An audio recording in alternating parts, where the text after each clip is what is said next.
house. Not a creature was stirring, not even a mouse.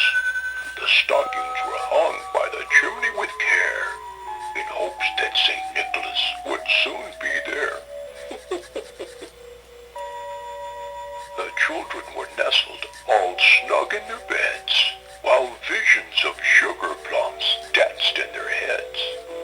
And Mama in her kerchief and I in my cap had just settled down for a long winter's nap.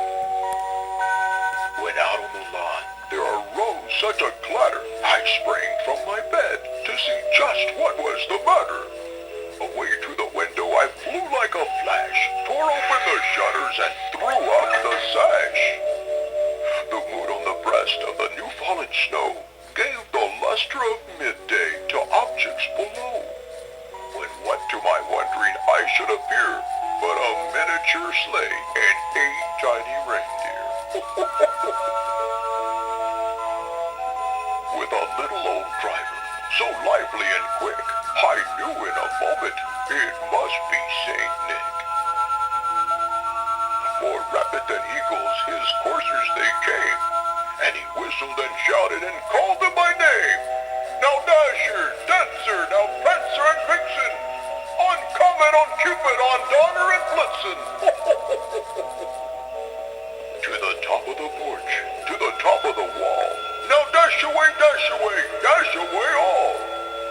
As dry leaves that before the wild hurricane fly, when they meet with an obstacle, mount to the sky. So up to the housetop the coursers they flew, with the sleigh full of toys, and St. Nicholas too. And then in a twinkling I heard on the roof the prancing and pawing of each little hoof.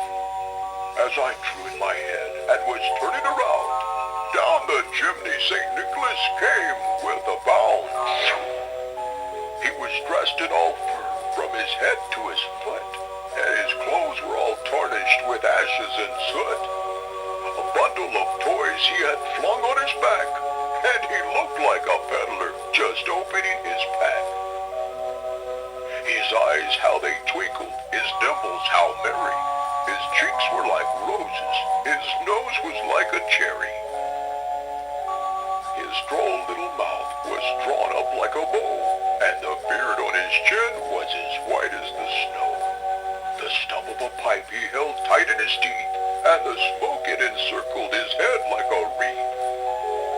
He had a broad face and a little round belly that shook when he laughed like a bowl full of jelly. He was chubby and plump, a right jolly old self, and I laughed when I saw him in spite of myself. A wink of his eye and a twist of his head soon gave me to know I had nothing to dread.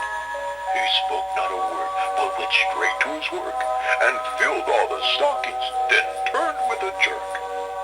And laying his finger aside of his nose, and giving a nod, up the chimney he rose.